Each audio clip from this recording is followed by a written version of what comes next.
All right, let's get started. Hey everybody, I'm Kelly Albrecht, a senior digital producer at Last Call Media, and this is a talk about Drupal 8 in the real world. It's basically an Agile talk and a Drupal 8 case study. So kind of to talk about Agile using a real life Drupal 8 project that we did. So it's got about equal parts Agile and Drupal 8 discussion content. So just by a show of hands, I'm just curious to know who here is more into the Drupal 8 pieces, and who here is more into the Agile pieces. Okay, so there's fewer Agile, there's less Agile interest, so I'll go through that stuff a little more quickly, I think. Unless I see a lot of nodding or a lot of feedback. I like the Agile stuff too. What was that? I like the Agile stuff too. I love it, so I could talk about it forever, so I'm going to really have Can we touch on both? Yeah, I'm going to touch on both. So basically the only reason I say that is because it's a lot of content, and I know that I'll fill the time. And basically what's going to happen as I start running out of time in a very agile way, I'm going to have to start cutting corners and leaving off, briefly covering slides, and just to get to the end by the end point of our time together. So the questions that I just asked help me to know what to do there. Okay, so Rainforest Alliance, following a rebranding initiative, they needed a redesign, the rebranding initiative what came out of that was a redesign and a refreshed communication strategy. So they needed to look different and communicate differently on the internet, primarily for our part through their website. So over the years, we've been working with them for a long time. They had amassed a lot of nicely structured content about what they do.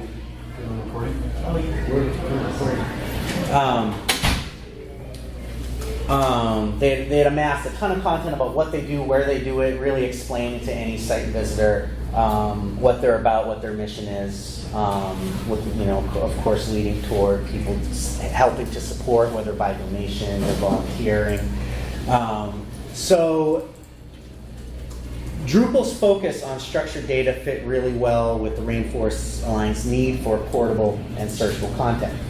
So that was one reason that we went with Drupal on this, especially Drupal 8. Their new communication strategy also was one where they wanted to be able to have content that was related to other content. So as you were browsing their site and reading their content, they wanted a lot of more like this functionality. So we went with some deep integrations with Apache Solr to allow for a nuanced content relation engine. So that was really useful. So we went so Apache Solr and Drupal 8 integrations are pretty mature. And Drupal has historically had a powerful workflow system for managing content. And at the time, it wasn't really ready for Drupal 8, but we knew that once it was ready, we'd be able to add it in pretty easily. So that solved one of their future needs of wanting to bring in more people from outside of their web team to participate in the adding of content. So Drupal 8 was a good choice for that. So some of what I'm saying is why we went with Drupal 8 for this project for them. All right. So we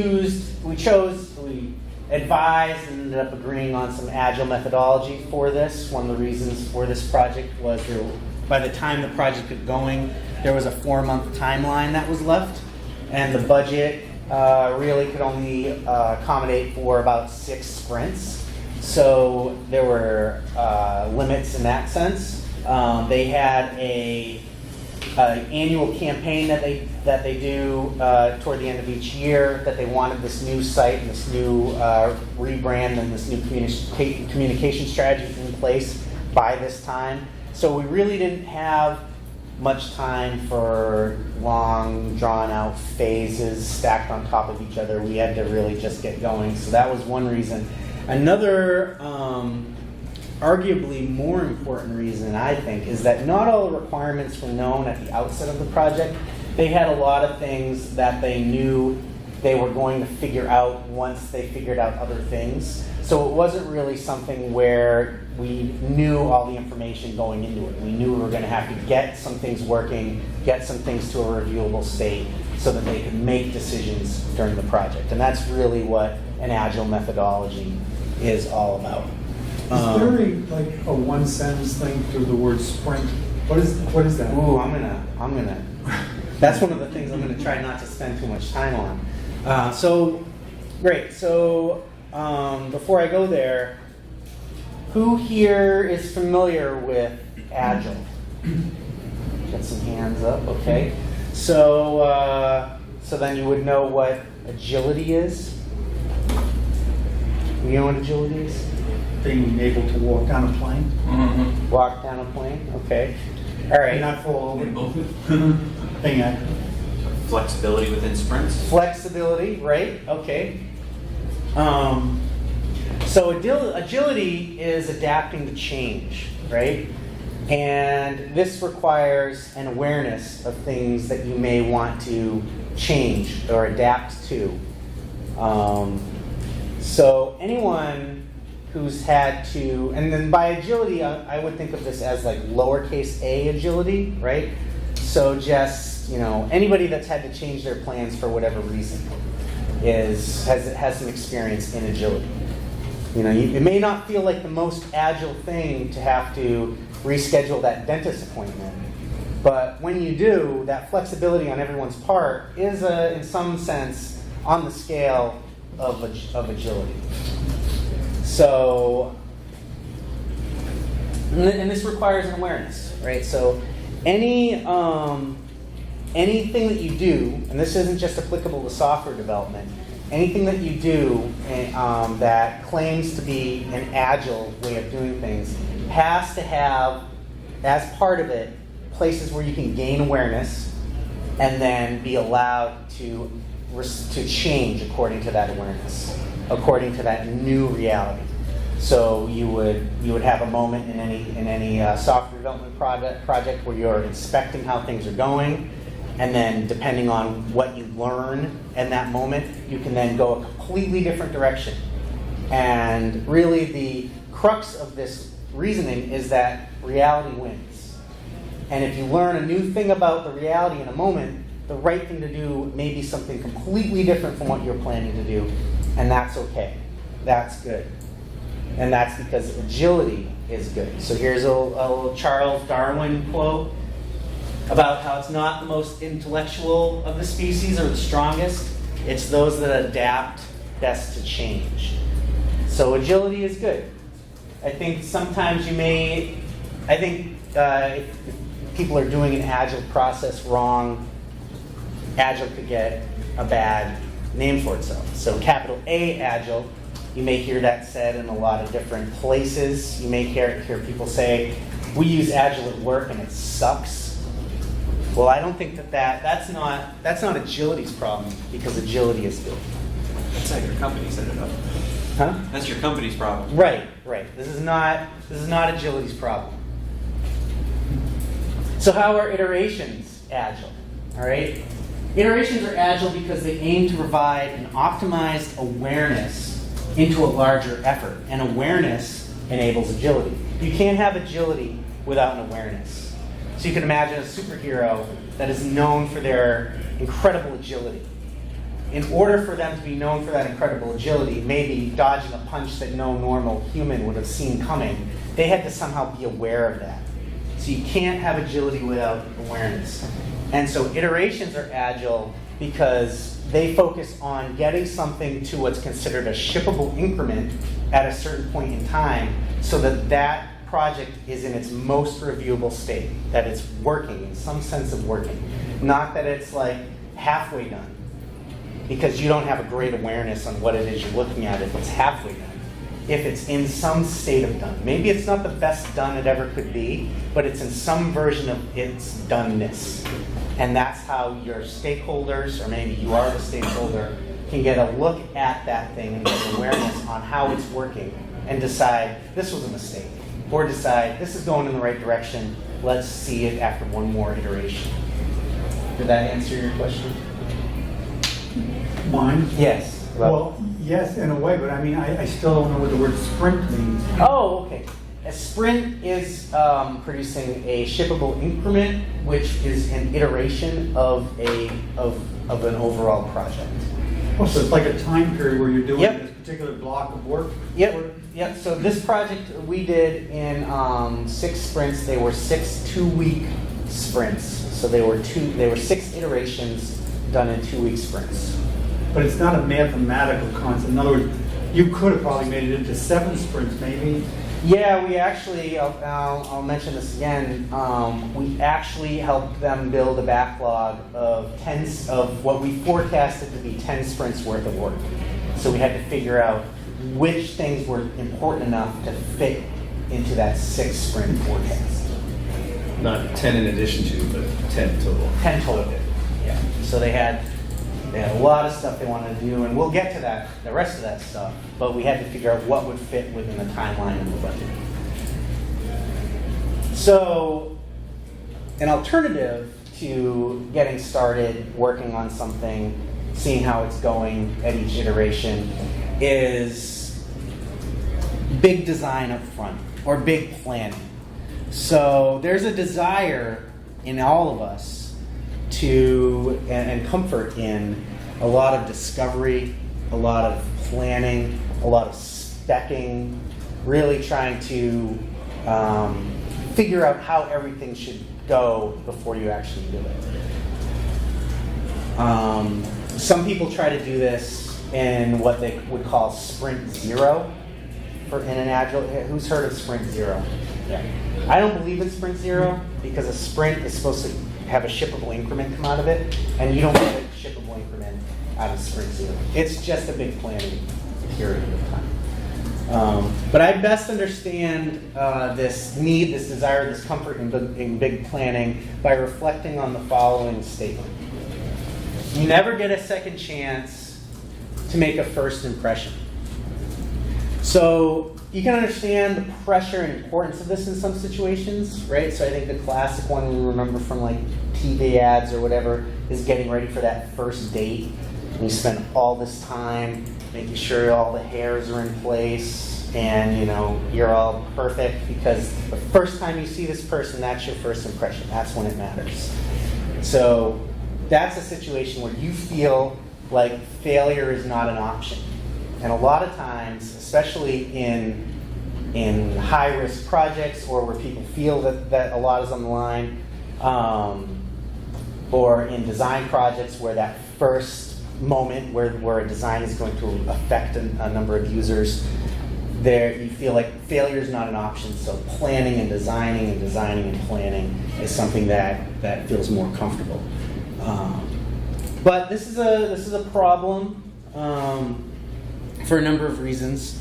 One is that, what's the difference between never launching because you're planning and failing? There's not much of a difference, except if you fail earlier, you just saved a lot of money from spending a lot of time planning. There's a saying about perfect being an enemy of the good. So if you're planning for perfection, you never launch something that's good, and you may never launch anything at all. So it is said that it's better to have a diamond with a flaw than a pebble without it. You'd rather have a diamond with a flaw than a pebble without it. So maybe they should turn that thing around and just say, you do get a first chance or whatever to make a second impression. Yeah, okay, maybe. So big design up front or big planning has an increased risk in the larger releases. So you're trying to do a lot before you release something. A lot has happened. A lot more could go wrong. There's more effort invested in something where you've spent more time working on something before launching it, and that's more time, more effort that could be considered wasted if it turns out you were wrong. And this in turn increases costs. It leads to large QA cycles because you've done so much work before you get to QA. This is what leads to those big, huge, scary QA phases at the end of a project. So we didn't want to do that. We didn't have time to do that, and these were a number of things we were trying to avoid when we went with the Agile method for this project.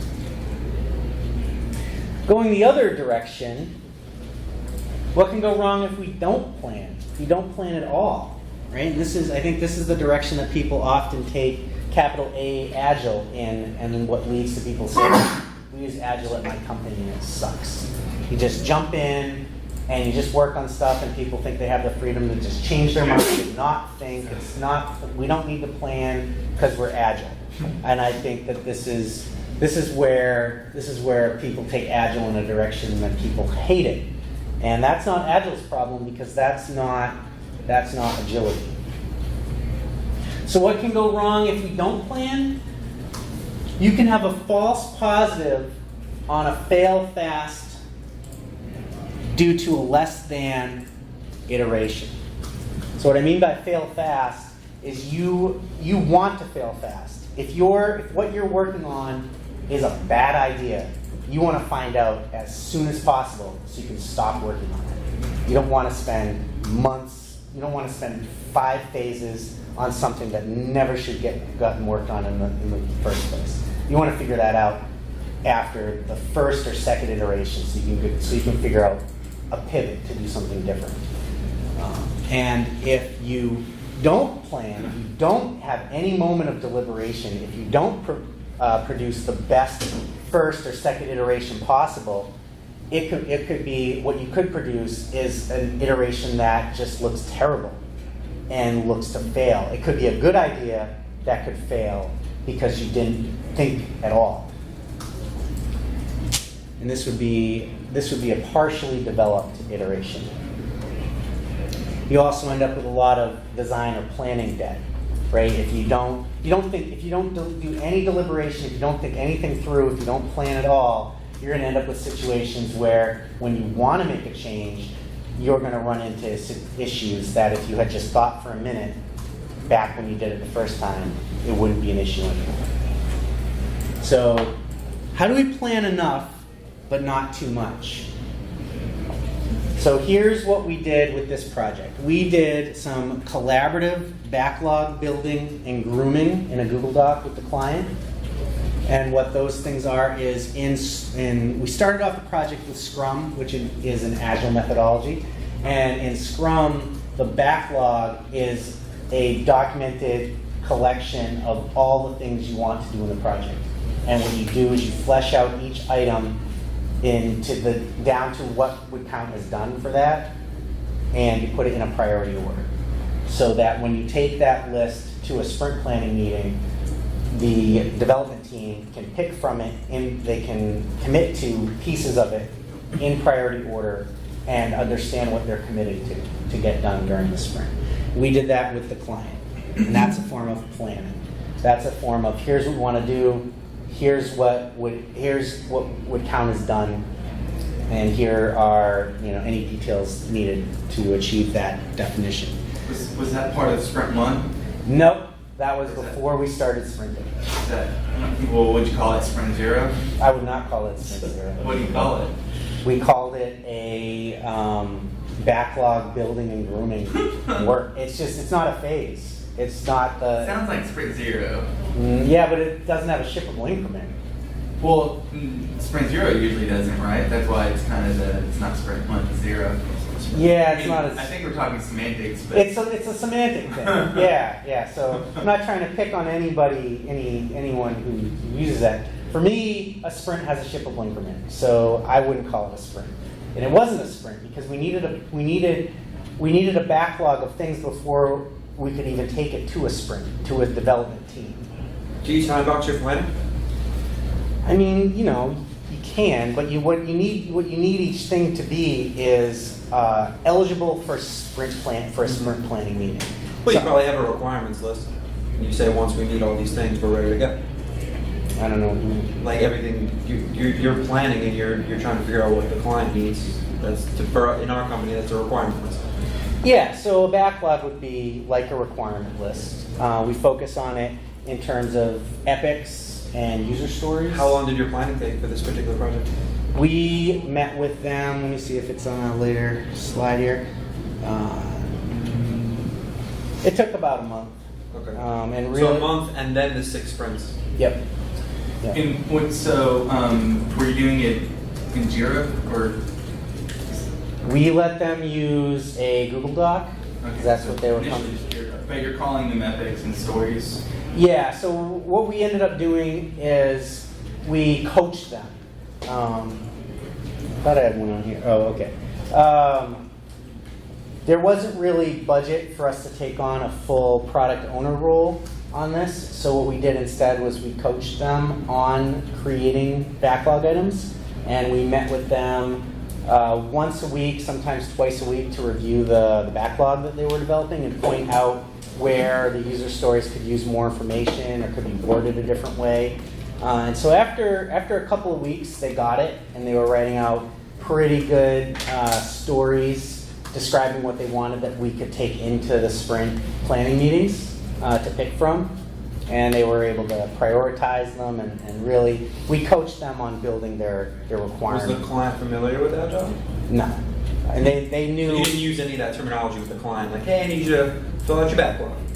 We explained it. I mean, it was Agile coaching. They were on board with Agile being good, but not really. I wouldn't say that there was an understanding of like lowercase a agility and how it fits into an Agile methodology. I think there's one thing that I found is in a lot of companies, Agile does have a pretty good standing. I think there's some Sure, it's trainings pretty well known. going on. Yeah, it's fairly well known as a good thing.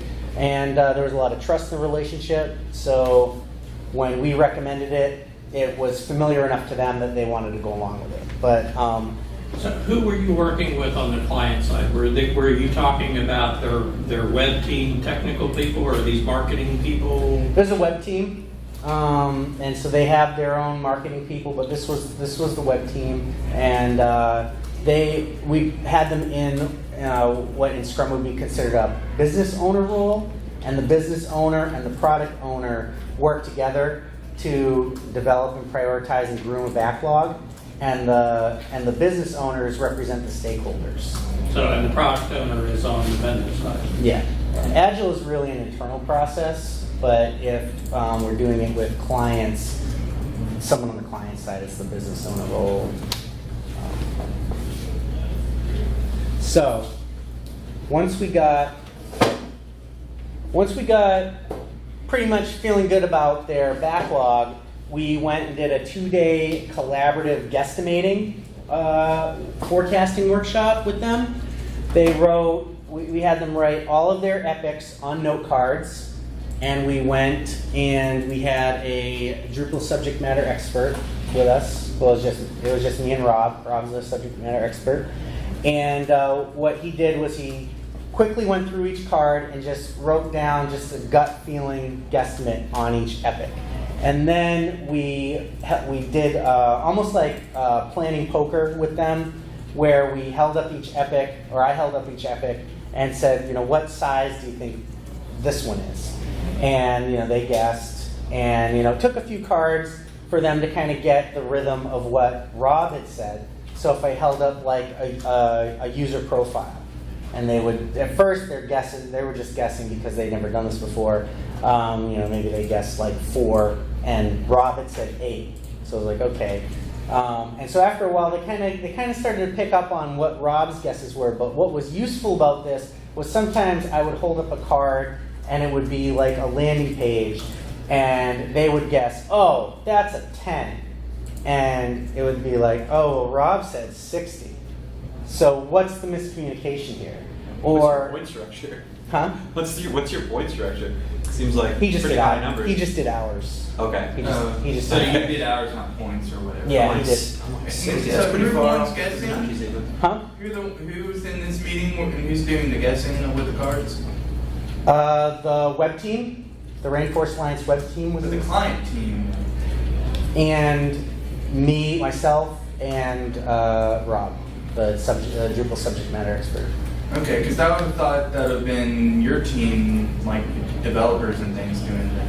Well, so the purpose of this what was really important to them was to get some sort of sense that if the budget is limited to 6 sprints, is it even crazy to try this at all? So after we got alignment on basically a rough sizing of each one of these tasks, we were able to group them into piles of note cards. So we had 6 sprints in the budget, so we wanted 6 piles, right? So each column here would be a pile of note cards, and we agreed that, and we agreed that we had a target sizing for each sprint based on what resources could be assigned to that sprint, and we called this a forecast.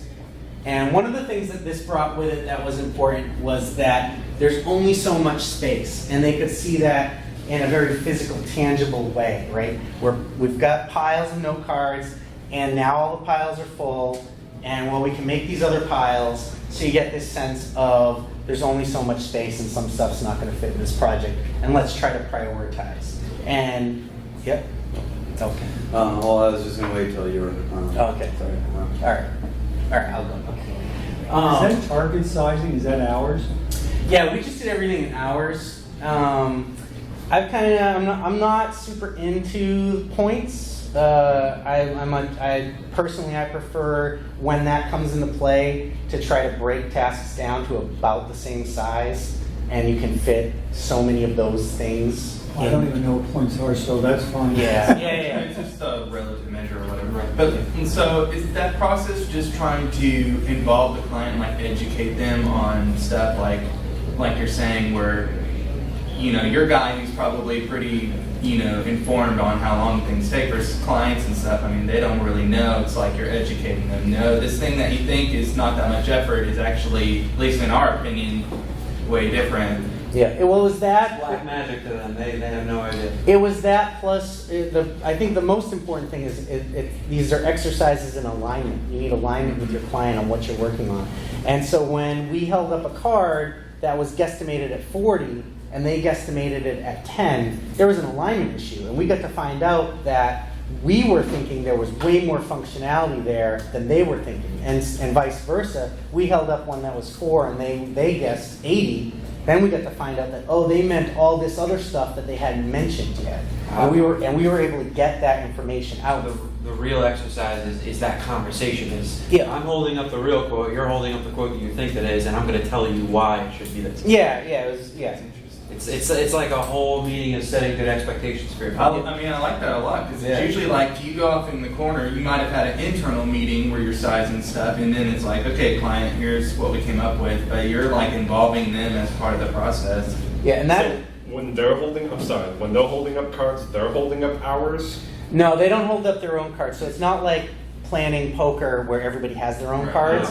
It was like that, but there was one set of cards, and Rob put numbers on the back of each epic, and then I would hold one up, and it could be like homepage. And on the back of the card, he wrote like 40, and then they would say 4, and then it would be like, but why? When they say 4, are they saying 4 hours? They're just saying 4, yeah. So because that's where I think points come in, where the clients they don't know how long something takes, but points help you set relative complexity. They became like points because they didn't know what to say at all until after a few cards. What they started, I think, in their minds, like one good example is when a profile page would come out. So like if I held up like species profile page, well, they knew that the bio profile and the causes profile, each one of those were an 8 or something. And so I hold up species, and they're just like 8. That's a profile page. That's an 8.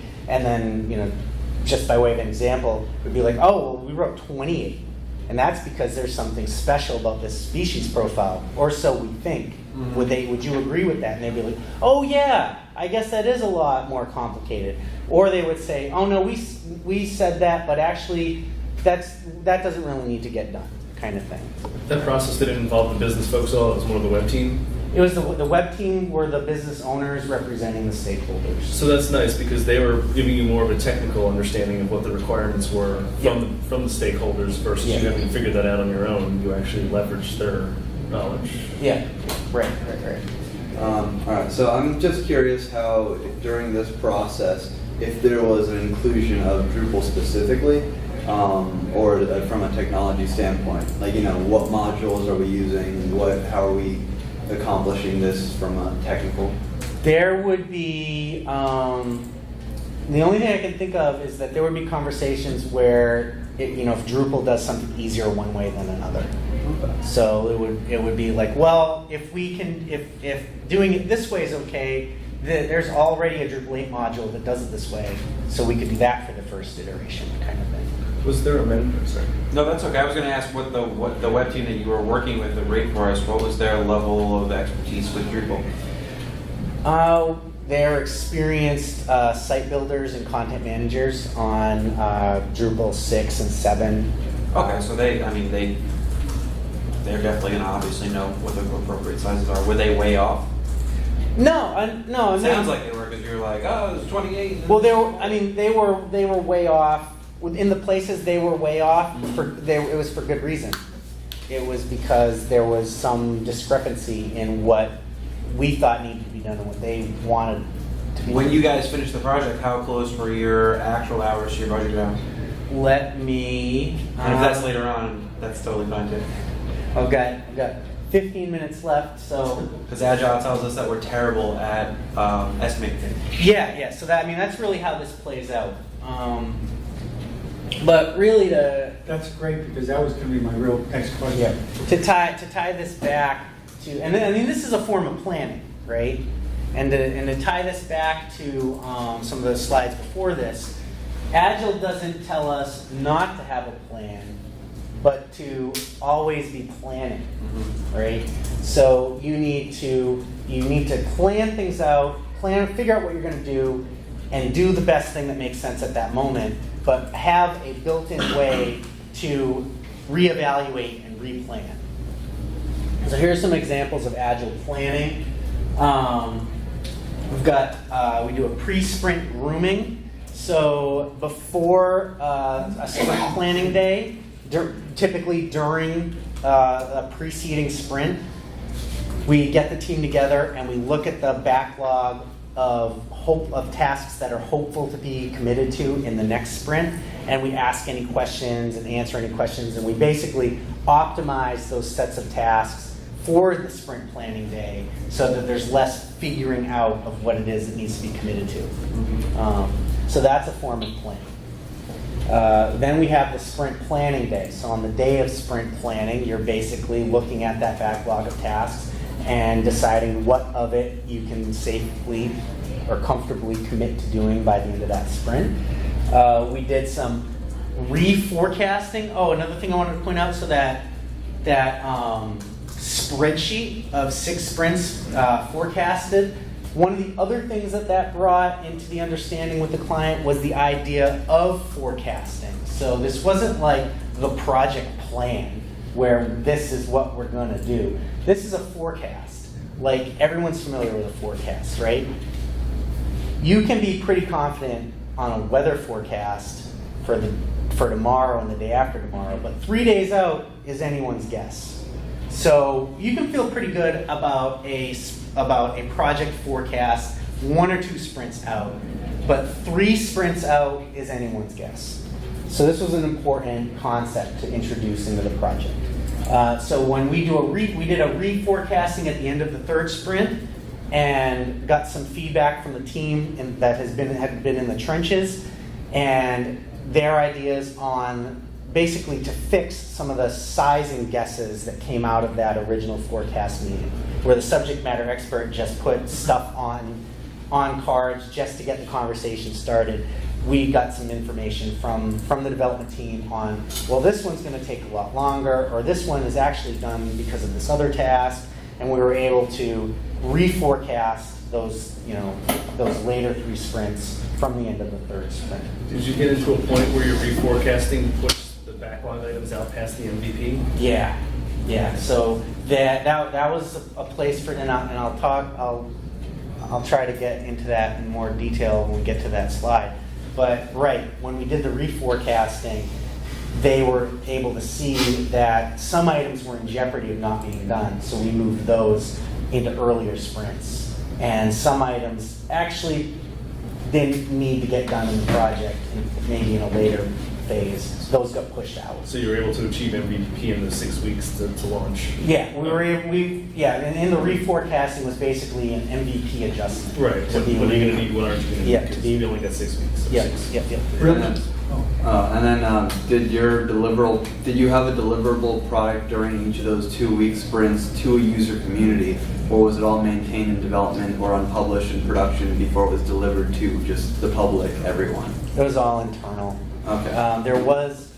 There was some talk about potentially bringing in some user testing, maybe in Sprint 3 or Sprint 4, but they might have done some internally, but a major user testing effort or beta release wasn't.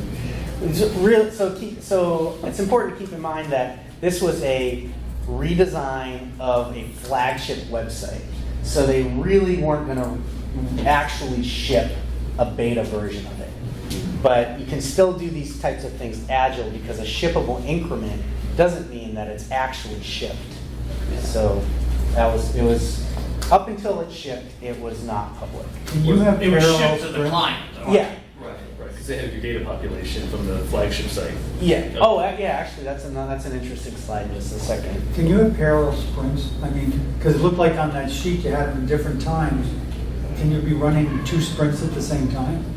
No, I think You got 2 agility. development teams. Yeah, I would think agility would say you could be flexible enough to allow that, but you want to be careful that you don't have like a diverging code base. Well, and even if it's something different like front end, back end, or whatever, also doing stuff in parallel can divert the attention of stakeholders and things, Yeah. which will gum up the works. Yeah, right. Like you wouldn't want to have like back-to-back sprint review meetings. Like here, let's review what Team A did. Let's review what Team B did. You're trying to do an iteration of a single project. So one analogy for iterations is if you're building a mode of transportation, you might, on your first iteration, it might be like a roller skate. Then your second iteration might be you put handlebars on it, so now you can skate. And then a later iteration might be closer to something like a bicycle. So I don't know if doing those things in parallel is really going to be as I suppose it depends on whether one would compromise the other if you did them at the same time. Well, you could do one thing you can do in parallel is while you're working on the major iterations of the whole project, you can have a support team doing cleanup work, because as you're running out of time and cutting corners to hit that shippable increment, you're creating technical debt, and you can have a support team in parallel cleaning up technical debt. I would say that would work. And then mid-sprint releases is more like a Kanban, which we got to by the sixth sprint, where Kanban is like Scrum without the sprints, where you're just working on stuff and releasing stuff. For this project, everybody that was on the team lived in the same location, so we were able to do it old school with stickies on a whiteboard. And this is a stand-up meeting where people are talking about what they're self-assigning themselves to and working on during the 2-week iteration. As a little close-up. So we've got the team wanted the product backlog here just so they could keep track of overall project vision. But this is the to-do area of epics and stories, and here's what people will assign themselves to. And here's when it gets into a review state for senior developer or ScrumMaster or product owners. And then eventually at the end of the sprint, all the stickies are in the done column. I kept a product owner journal, keeping track of what all the sticking points were in each stand-up, and when different stories were completed. And since we were doing this, we started in hours and we did it in hours. My point system was just based in hours. So I was able to award those for each completed tasks. and each completed task, and that creates, you can create a build-up chart from that. And so as each task is done across a period of time, you get the points for that. And so you can see that in the orange line here when things were done across a period of time. The blue line across the top is the estimated project size. So you can see after sprint 3, this was when we did a reforecasting. And then and we determined that the project was actually bigger than we originally thought. And then we removed some stuff from the project, it got smaller. Then we felt a little bit better at the end of sprint 5. We added some stuff back in. You can also see these dips and spikes are indicative of a project where a lot of new functionality is getting built, where you have a lot of work to do, laying the groundwork of something until you start running out of time and you get it to a shippable state. So you have these low gullies. But then in sprint 6, once we had all of the foundational work done, we were able to more rapidly complete tasks and release this. There were only small items. A lot of small items were left by the time we got to sprint 6. For a velocity of like 140 hours there, what was your team size? There were 2 senior developers and 2 junior developers. In sprint 4, the estimated project size grew, and then in sprint 5, it shrunk, I'm guessing, because of the timeline for the sprint 5. What about the sprint 4? What would have caused it to, the amount To shrink? No, to be greater? How did it go up here? Yeah. So we reforecast, we went back and we looked, and we had the dev team at this point, and they were able to say, that one's going to take longer. Oh. That one's going to take longer. That one's going to take longer. And the number went up. And so then we were able to... There was more work. It was just... Yeah, we just had a better understanding of what the work was. So I've got 3 minutes left. And here's where I would normally get into the Drupal stuff, which we had determined was more important to the crowd, but it seemed like the Agile stuff was more interesting. We changed our mind. Cool, okay. We pivoted. All right, awesome. So this is where I would talk about things where, like, the modules that we used, we did the article and the video pages first so that they could start adding content in, and that's a really great thing about Drupal 8. It's got a lot of that editorial experience stuff out of the box. So they were able to start adding content after the first sprint. And this was huge when we started building things out like the latest, which is like a search page, landing page for all their content, and build out where there was related content that was related to other content. We were able to work on things and then deliver that functionality to them with real content already in place. And then in sprint 3, we worked on some landing pages, but some of the things that we used for the node layouts and would be Page Manager, Layout Plugin, Panels, Media Entity was huge. They had this requirement where they needed to be able to reuse the media and the uploaded files that they added. So Media Entity and its related modules really allowed us to build a kind of a, less sophisticated than what you would find in like than what you would use for like a museum or something, but a digital asset management system where they can use Entity Embed in a WYSIWYG to click a button to open up a browser to insert media content that they had created, and they could be reusing it in that sense. Did you insert the content or just manage links to the content in the dam? Well, so it's a suite of modules for Drupal 8. So it inserts like a little tag that will load it. So they have one source of media that they only add and edit one time, that it gets displayed wherever they want it to get displayed when they're creating content. And of course we used features.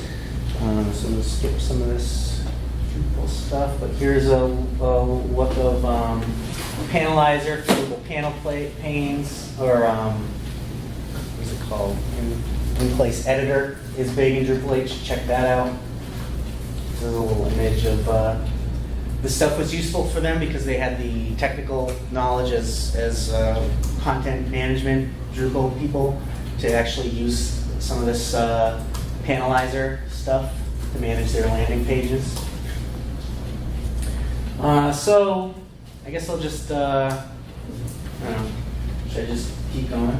Yeah. All right.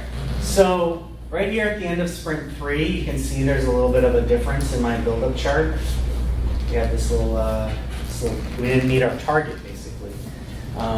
Essentially, the technical debt had caught up with us. So you can see in sprint 3, this is not what the column looked like coming out of the forecast. The technical debt was catching up, and we wanted to make sure that we were able to deliver a polished sprint. So there was a lot less committed to than what was originally in this column. Did you identify the cause of the technical debt? Just things take longer. Sure. Yeah. I'm curious what sort of, I guess at the planning stage, what decisions you guys made information architecture-wise. If you guys saw all of that stuff and knew how you were going to create it before you started any sprint. Or are you doing that on the fly while you're doing these stories? A lot of the technical debt that I think I would classify as not matching designs or whatever. The functionality was getting in place, but in terms of how it looked, it wasn't quite there.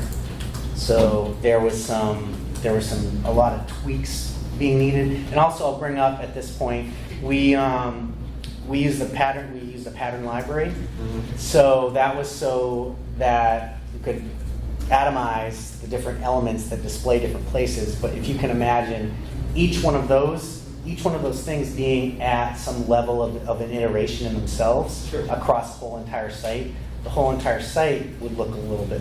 Did you guys do wireframes to start? Did the design team do any wireframes?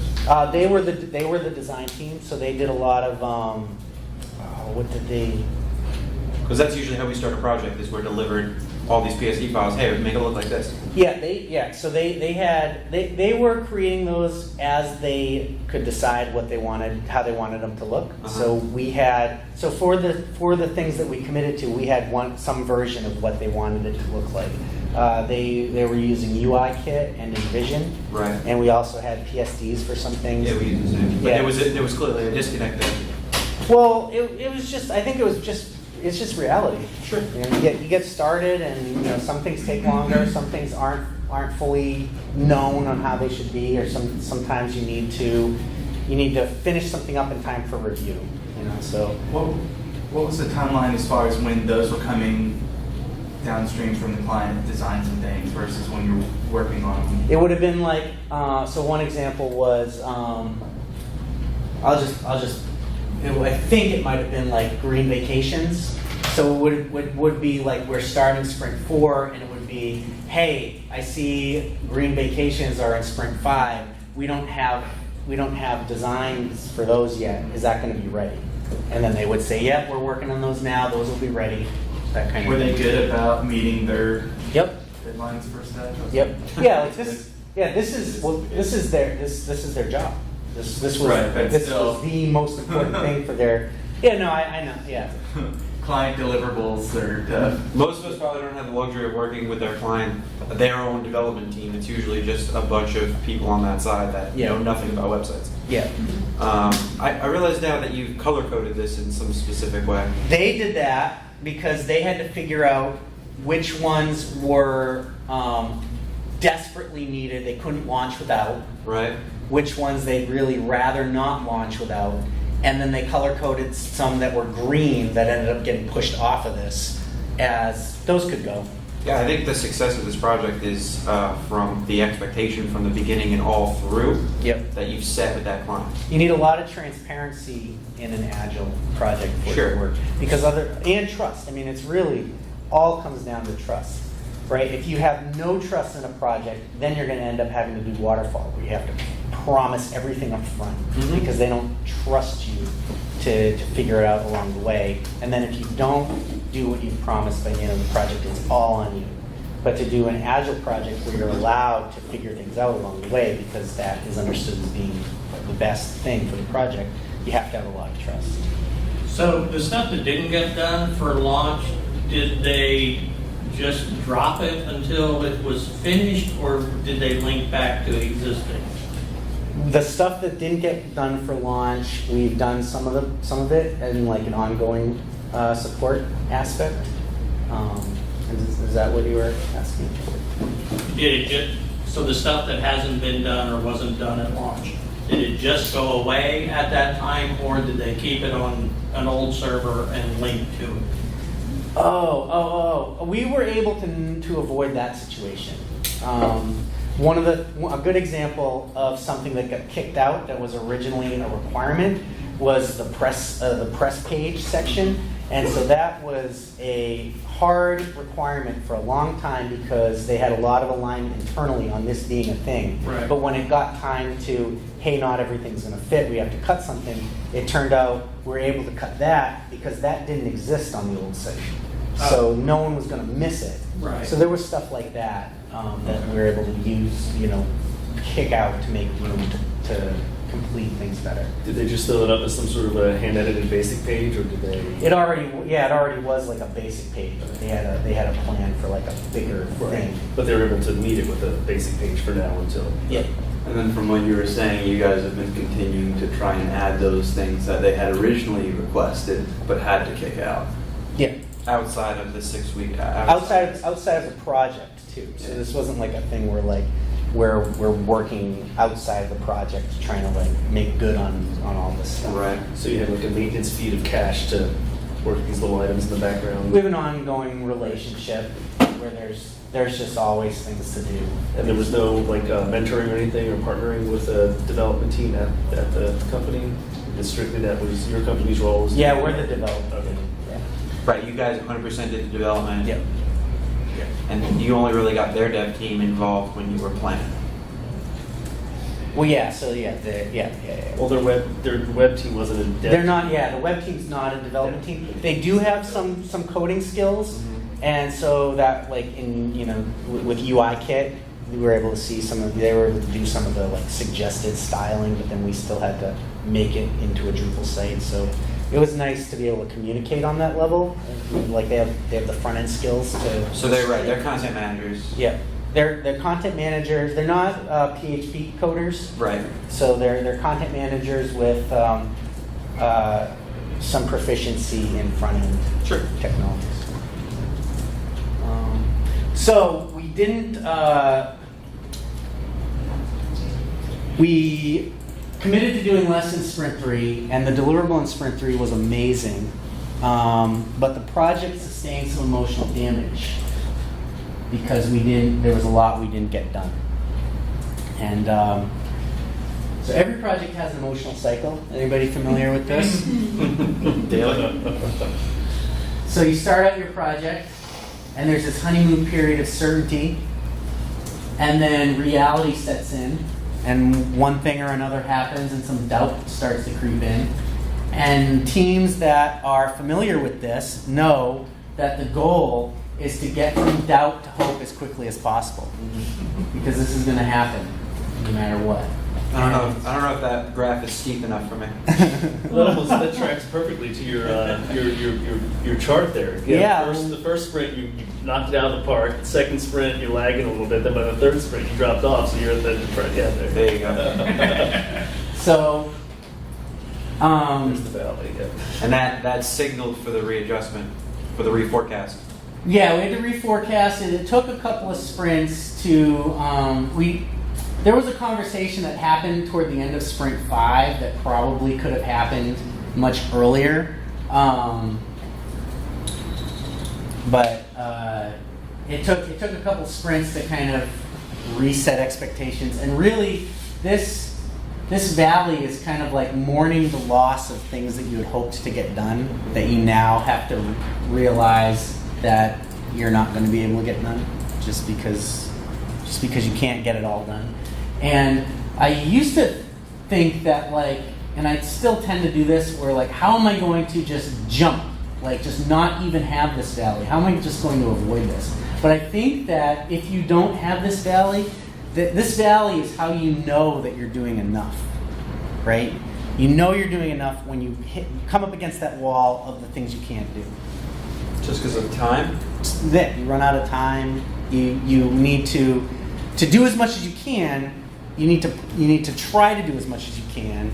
And if you're playing it safe, you're never going to hit that wall of knowing where you've run out of things to do.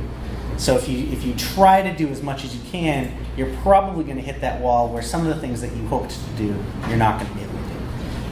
Well, like, so if you never hit this, then That's called rock bottom, right? if you never have to realize that there's some things you can't do, then you're probably getting paid too much. Right? Like if this was like a $90,000 blog post and you just crushed it. I'm fine with that. Well, who wouldn't be fine with it? Wait, right? You just crush it and you never run out of budget or anything. Sure, because then, we're the greatest. Well, yeah, that's why I think that's the case for Agile for both sides, where you're doing as much as you possibly can. You trust each other to do as much as you can. But what that means is that you're going to have to do this, and it's a difficult conversation. How do you learn from that and improve it for the next project? So I think what I learned on this one was that you have to go through that, right? Sure. And so I think as a dev team going through something like that several times, it makes that team a lot stronger to Yep. tackle those things in the future. Yep. Well, also so I played the product owner role on this, and I think I went into this one as I usually do, thinking maybe I'll just skip this. And so I think I could have had a conversation knowing what I've learned, what I feel like I understand now. If I think about it, like you have to go through this valley, Right.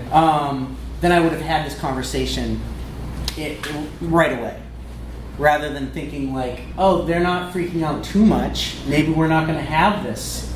Maybe it's not really going to happen. So assume they're going to freak out. Yeah. Well, how can you not? It's got to happen. And here's where we didn't get as much done as we needed to. We reforecast and yanked stuff from the project. Oops. There's got to be, whether we're hearing about it or not, there's got to be something. I think anytime you're at it, you're changing the project midstream Yeah. like that. It sets that tone for everybody working on it. They feel that they didn't, meet the criteria. So I would have had this conversation much sooner, and I think that would have facilitated getting to hope a lot sooner.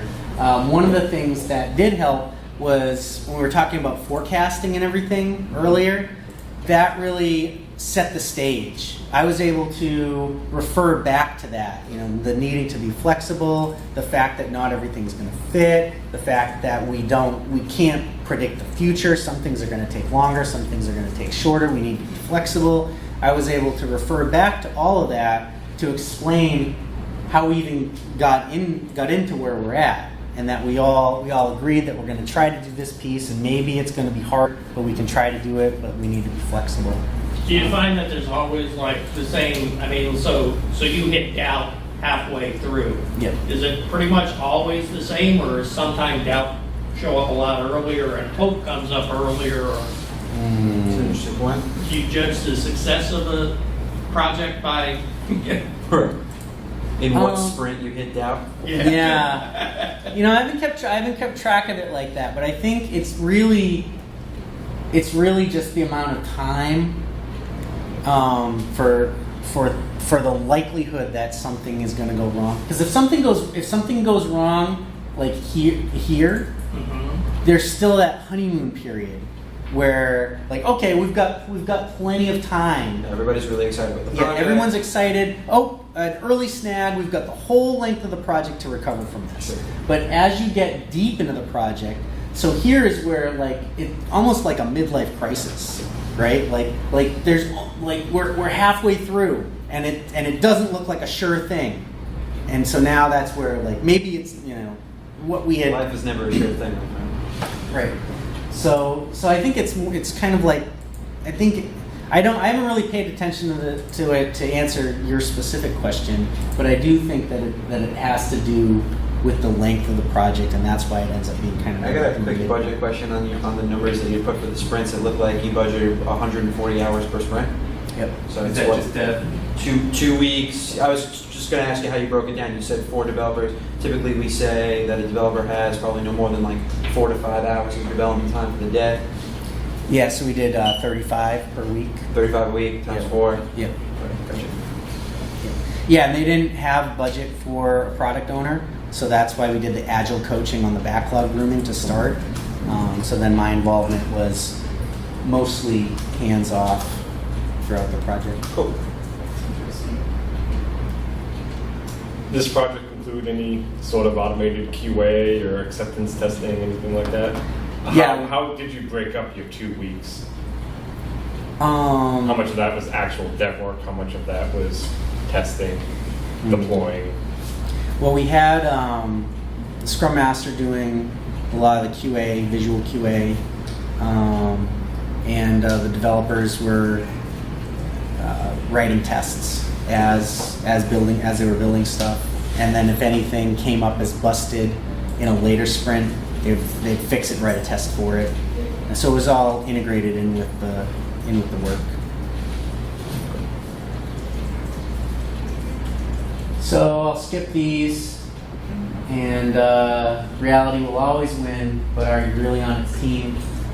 This is the feeling that I had after that tough phone call at the end of Sprint 5, where they were really letting out their concerns that not everything was going to get done. And it felt like, trying to do this agile and be realistic about things, and I feel like reality is winning, but I didn't feel like I was winning at that point. So we're pretty much out of time. We've been out of time for a little while, but in Sprint 6 we had the groundwork laid down, and one of the things that once you form as a team, and you get a rhythm going and you get the foundations of a project laid down, waiting a whole 2 weeks for a sprint review just seems like a waste of time, because you did the little piece of work. Why not review it? Why not launch it or ship it? And so that was what we did, and we were able to do a lot of the cleanup and release things every couple of days, and they were able to get their eyes on it, QA it. If they had to kick stuff back, we were able to assign it right back to the person who just done it. It was very efficient QA. And it was really the new sprint goal for Sprint 6 was to prepare for launch. And we did it under more of a Kanban method. And so really what that made, and so that increased awareness, because they really needed to know, because that was their last sprint. They needed to have an awareness to the day as to how this project was wrapping up, so that they could, reset an expectation or yank something at the last minute or change something at the last minute. So to increase their awareness and thereby the project agility during this final sprint, all the backlog items were released and reviewed as they were completed during the course of the sprint. And this really made for a anticlimactic final sprint review, where there were 3 moderate issues and not a lot of questions. It was kind of like, we did the sprint review where previous sprints it was, here's what we did, ta-da, and lots of discussion about it, lots of talk. At the end of Sprint 6, we said, here's what we did, ta-da, and they're like, yeah, we've been looking at this every day for 2 weeks. Looks great. There were just 3 support questions, like how do I edit this, or how do I change this link. But here's some shots of the finished product. Looks pretty good. Nice looking site. Nice looking site. Check it out. Hit that donate button. Got some feedback. They give some of the best usable testimonials I've ever seen. I get it. It's clever. Thanks, man. Yeah.